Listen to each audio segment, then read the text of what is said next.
Give me fire, give me that which I desire. They're one of the biggest bands in music history, selling millions of albums and rocking the lives of fans around the world. Are you feeling alive, Chicago? For the first time in 3 years, Metallica is back on tour with a new album, renewed energy, and a whole lot of attitude. And the old men are out there kicking maximum ass. VH1 is hitting the road for a rare look at the very private world of these rock and roll icons. Crazy rockers with a bunch of money. We're hanging backstage with the band and their fans, both big and small, before another sold-out show. We'll check out the guys' pre-show rituals. Don't steal my underwear! And then ride shotgun on Metallica's tricked-out private jet. Guess who's been filming for you? So, here we are. It's 48 hours on tour as Metallica sets the record straight on their partying past. I had some serious doubts on whether Metallica even had a future. Their new cleaned-up lifestyle. It's a new beginning for Metallica, for sure. And the controversy that made headlines around the world. I don't really care if people download Metallica stuff off the internet. I just don't want them to download it until the album's actually out. If you ever wanted to be a member of a band, this is your chance. This is success, man. This is VH1 All Access Spotlight Metallica. VH1, off.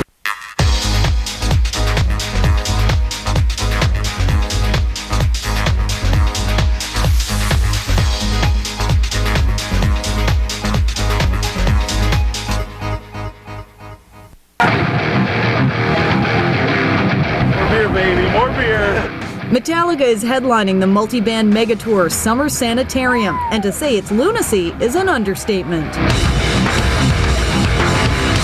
It seemed like a good idea at the time. It's Friday night, 6 p.m. at Chicago's Hawthorne Racetrack.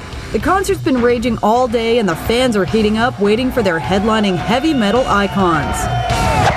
With 3 hours to go before showtime, the band's just arriving at the venue.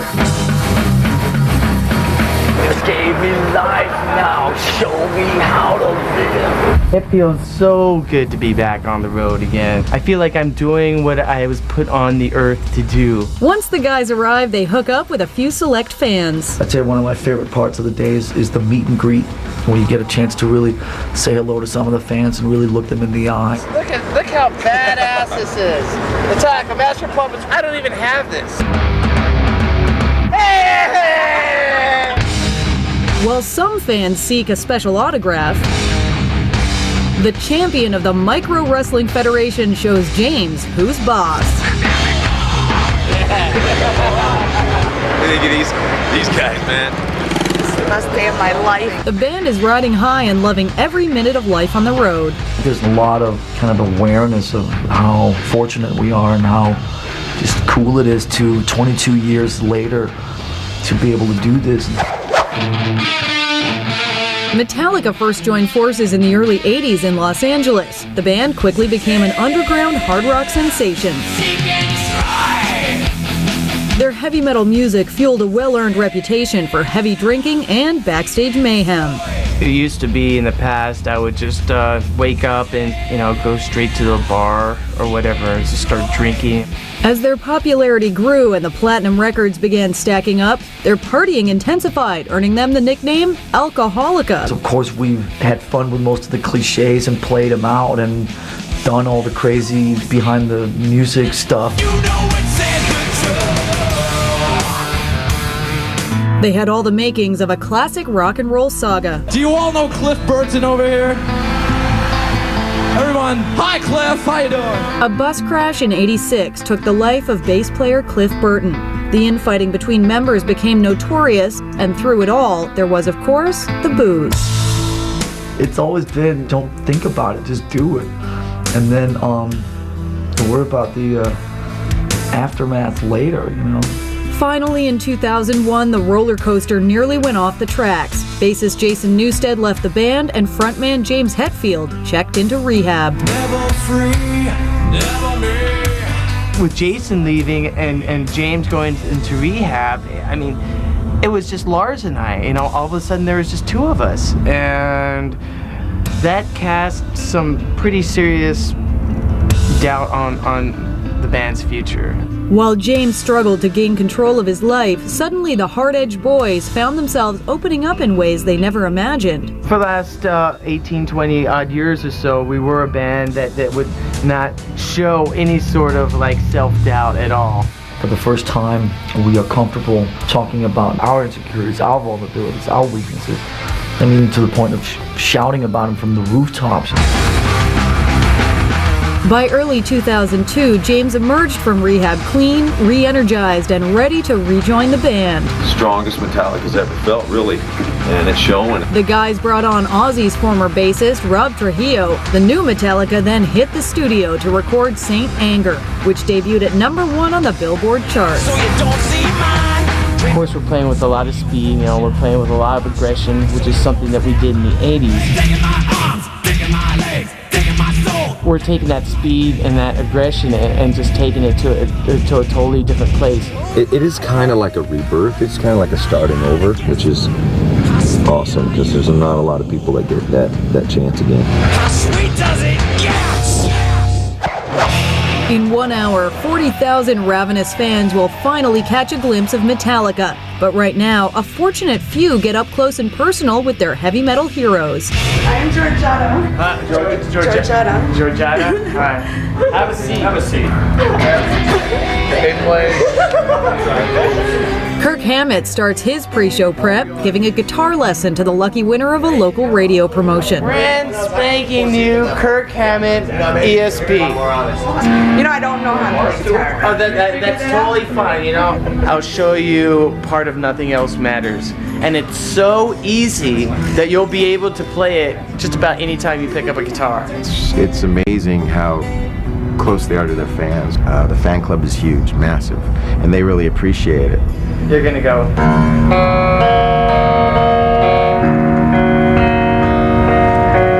Excellent. Yeah. We're on stage tonight. Yeah. And nothing else matters. Once the lesson is over, there's a serious matter at hand. The pyro meeting. Explosive fireworks, or pyro, will be used tonight, and Metallica knows the dangers firsthand. It was 1992 when James was nearly killed by an onstage explosion gone bad. He suffered severe burns on his hand, arm, and face. Unfortunately, James is on his way to the hospital right now. Fully recovered now, the band is taking no chances. So the wind's blowing which way? Presently, it's rolling into the stage. It's 15 minutes before the show, and time for the guys to focus on themselves. They gather in the rehearsal trailer to warm up. Then it's a short golf cart ride to the stage. The crowd knows the band is near. Their excitement builds. But somehow James finds some time amidst the frenzy for a moment of reflection. Well, when we're getting ready for stage, I mean, we do all our little rituals, just kind of saying a little prayer before going on there, making sure everyone stays safe. I like walking around and touching fists with everyone. That pumps me up. Are you ready? Are you feeling alive, Chicago?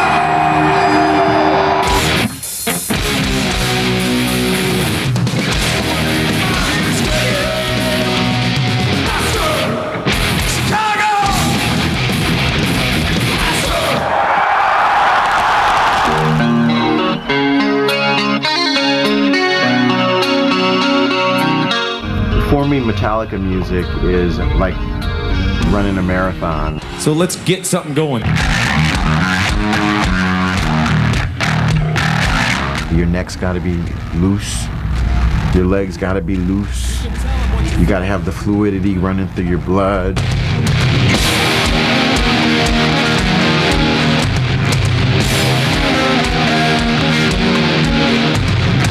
Rob starts doing all his samurai crazy ass crab walks and all that. I mean, he's just kind of going like, I'm really happy this guy's in my band. You know what I mean?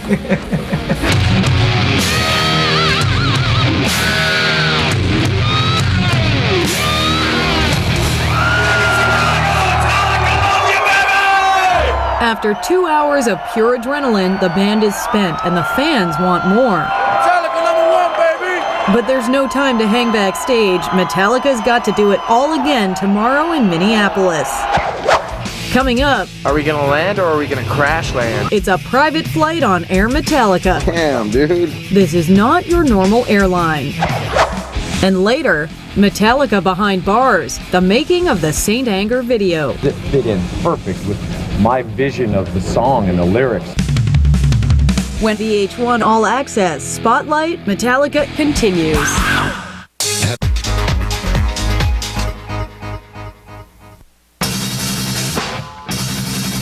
Metallica is on the road. They've just played a sold-out show in Chicago, but there's no time to savor last night. In less than 24 hours, they've got a gig in Minneapolis.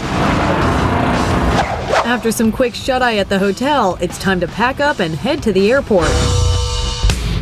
Danish candy. Oh, it's still half empty. Or half full. Half full, right? Oh, yeah, think positive. Half full. Lars is careful not to leave anything behind. Very careful. This I would leave behind. It would completely freak me out. The boys duck out the back way through the kitchen. How's it going? What's for dinner? Kirk meets up with some fans outside the hotel. Then this hard rocker makes a quick stop at a local art studio. Well, I definitely try and go out and see the local flavors, whatever the local flavors are. How do you make that? Kirk doesn't have the luxury of much downtime. Metallica's private jet is fueled up and waiting on the tarmac. Air Metallica 1, right? The rock and roll way of life with Metallica is sort of a whole nother level. A lot of flying and chartered jets and no buses. I think the whole show should be whatever's on this camera for the next 30-40 minutes. Lars took our camera and decided to shoot a first-class view of what really goes on a mile high, Metallica style. And a trip like this speaks for itself. Wow, look, America's heartland. American rock and roll guitar. America's heartland. American rock and roll guitar. Guess who's been filming for you? Damn, dude. It's art. Wow, you're getting good at that, man. My nose hairs. Yeah, I get less FaceTime because I'm the one filming. Okay, I'm gonna just walk around and film myself now. So, here we go. Got anything to say to VH1? Yes. You don't know Kung Fu! All our Oriental fans. Smashing Metallica records. Isn't it Asian? Politically sensitive? Wow, man, I'm really in trouble now. Super un-PC. We're going to be sitting here filming, giving VH1 an exclusive look at how the Metallica pilots land the Metallica plane. Are we gonna land or are we gonna crash land?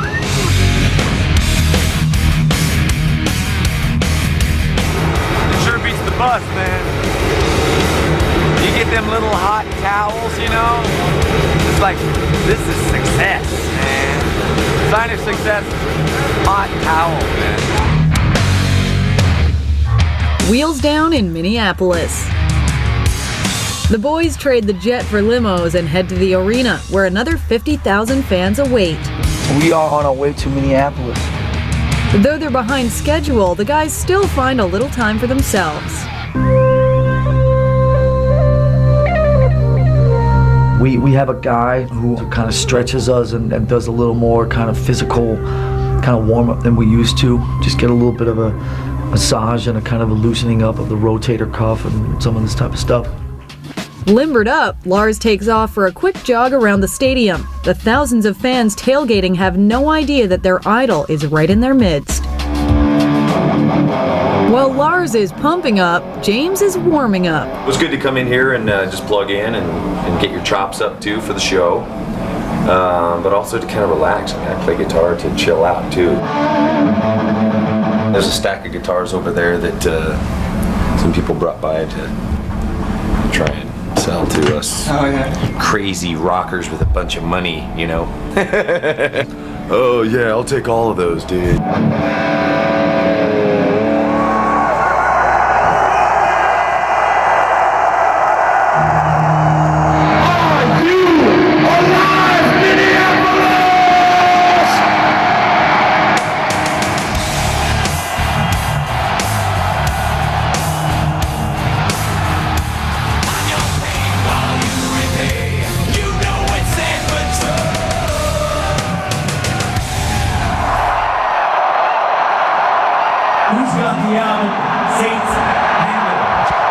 In 2003, the band released Saint Anger. The video for the title track was shot on location at San Quentin Prison, home to California's death row. Welcome to San Quentin. We're all excited you're here, staff and inmates alike. It was nominated for a 2003 VMA in the Best Hard Rock Video category, which is a good thing because the guys risked their lives to make it. One thing I do have to tell you before you enter, the state has a no hostage policy. In the unlikely event that you are taken hostage, the state will not negotiate your release in exchange for the release of an inmate. Agree with that? It fit in perfect with my vision of the song and the lyrics. Anger just come out sideways, you know, the wrong way instead of the healthy way.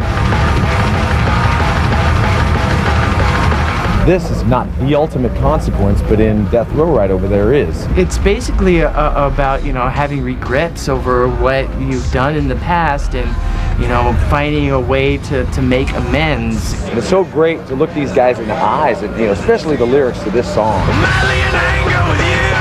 I was just going through my head, like all of this stuff I've learned, especially in recovery, about everyone's got the same size soul, you know, and everyone's got their mistakes.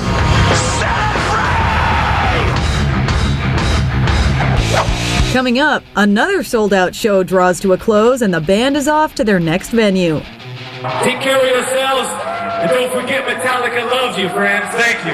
And Metallica looks to the future and sets the record straight about their controversial past. I don't really care if people download Metallica stuff off the internet. I just don't want to download it until the album's actually out.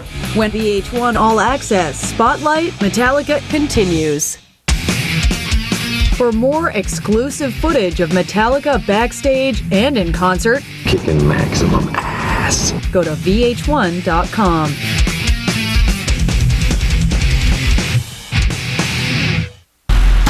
How much?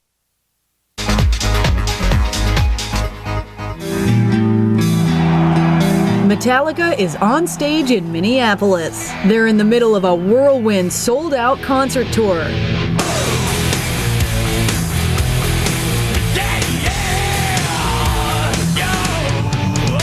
After a 2-hour all-out headbanging performance, the guys don't want to leave the stage, but they have to. They have a flight to catch. Take care of yourselves, and don't forget Metallica loves you, friends. Thank you.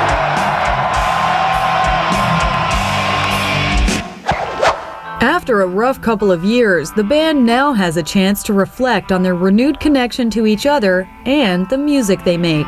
Everyone is just inspired to push it to the limit and be the best that they possibly can. And, you know, when you're in a situation like that, everyone wins. But before the band rides into the sunset, Lars wants to set the record straight on the whole Napster controversy. Okay, are we guilty of being control freaks? I mean, fine, guilty. Metallica has never been greedy, and we've always given away a lot of stuff to our fans. In 2000, Metallica went to court to block the free service from allowing users to download tunes. Today, the drummer says his beef wasn't just about the money. It had to do with pirating unfinished music. This is not about Metallica and its fans. This is about Metallica and Napster. Some managers or something would probably not want me to say this, but I don't really care if people download Metallica stuff off the internet. I just don't want to download it until the album's actually out. You know, we were still working on this song called I Disappear, and it ended up on the internet and on radio stations before we were done with the song. It was really bizarre. With the controversy behind them, these former teenage rebels seem ready to embrace their current status as rock and roll icons. That's it. I'm just super thankful that I'm here and that we're doing all this. Still riding high after another successful show, the boys in the band plan to keep doing exactly what they've been doing all along, rocking with an attitude. Kick their ass. You guys, we're just gonna just keep on knocking doors down and just see what's behind all of them. What we're gonna do, I think, is gonna be different, but so strong and heavy and powerful and pissed off still. It's a new beginning for Metallica for sure. The vibe in the band is strong, everybody's well connected, and it's a good time. Now, 6 months from now, I don't know. Piss off, man! We're done with you! Get the out of here! I've had enough! VH1, off. Bye-bye. How sweet does it get?